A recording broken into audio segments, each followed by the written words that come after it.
बिस्मिल्लाहिर्रहमानिर्रहीम। ये third video है about magnetic circuits chapter 1 mister Chapman's book, और यहाँ पे प्राइमरीली हम एग्जाम्पल 1.1 को डिस्कस करेंगे।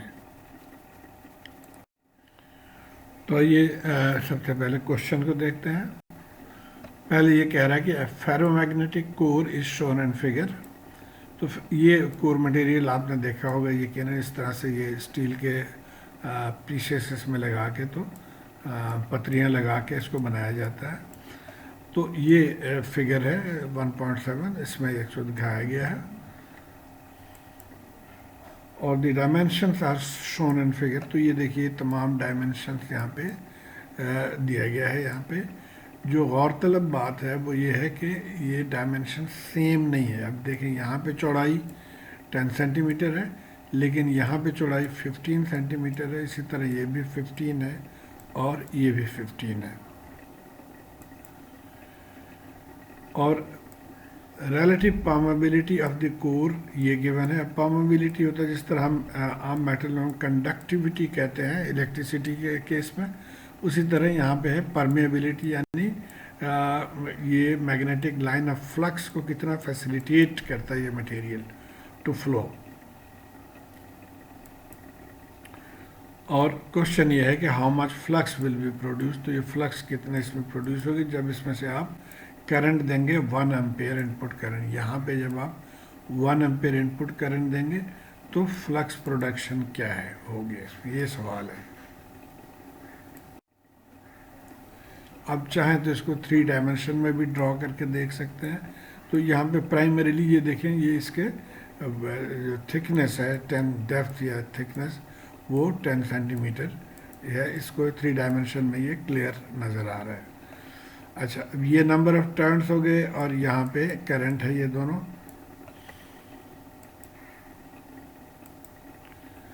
तो सबसे पहले हमें ये ध्यान में रखना है कि जब यहाँ पे मैग्नेटिक में हम फ्लक्स की बात कर रहे हैं तो इलेक्ट्रिक में करंट के साथ आप उसको रिलेट करते जाएं ताकि आपको आसानी से समझ आए। अब ये देखिए, ये अगर हम इसकी इक्विवेलेंट सर्किट हम ले लेते हैं तो जैसे वोल्टेज होता है उस तरह यहाँ पे मैग्नेटोमोटिव फोर्स है जो कि N टाइम्स I है। और ये जो इसकी परमेबिलिटी या इसकी जो रेजिस्टेंस के इक्विवेलेंट जो है उसको हम कहते हैं रिलक्टेंस, और करंट के इक्विवेलेंट जो है वो है फ्लक्स। तो जैसे हम V/R से हम निकालते हैं करंट, इसी तरह बिल्कुल F/R से हम निकालेंगे फ्लक्स।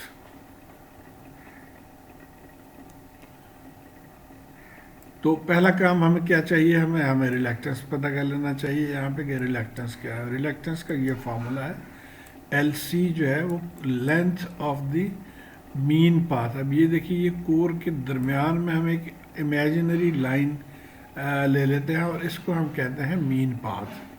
तो यहाँ पे भी दिया हुआ ये है मीन पाथ। तो अब इसके लेंथ जो है वो हमने यूज़ करना है और उसके बाद उसको हम डिवाइड करते हैं।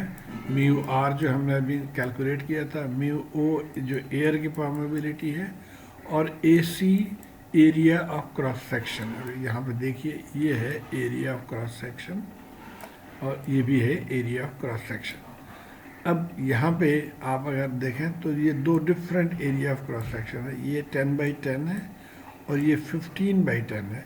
तो इसलिए फिर 2 हमें रिलक्टेंसेस यहाँ से या इस कोर से 2 रिलक्टेंसेस हमें निकालने हैं इसमें से। तो इसका मतलब हुआ विल हैव 2 रिलक्टेंसेस और उनको हम नाम दे देते हैं R1 और R2। तो अब हमारा इक्विवेलेंट सर्किट ये जो है वो कुछ इस तरह से बन जाएगा कि इसके अंदर 2 रिलक्टेंसेस R1 और R2 है इसका।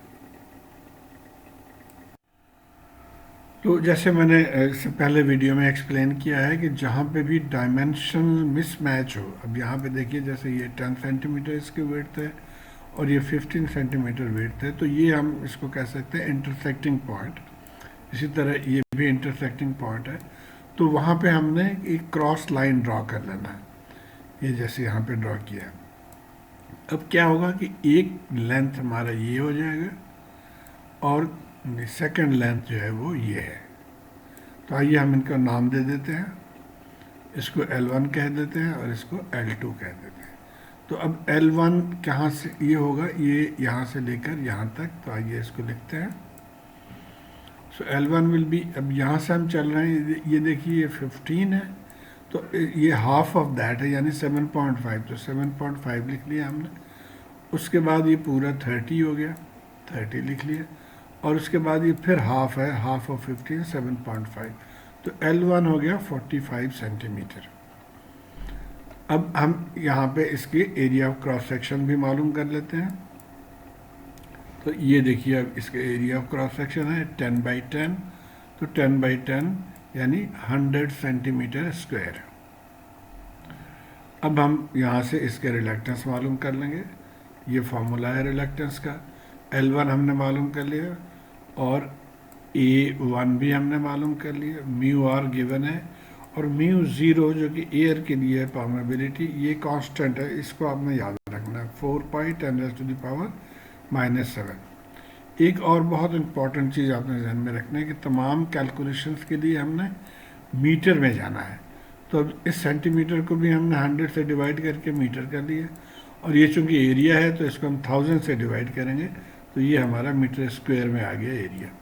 अब इसको सॉल्व कर लिया तो ये R1 आ गया 14300 एम्पियर टर्न्स पर वेबर। अब इसी तरह जो दूसरी साइड है या दूसरी लेंथ है उसके लिए हम R मालूम कर लेंगे।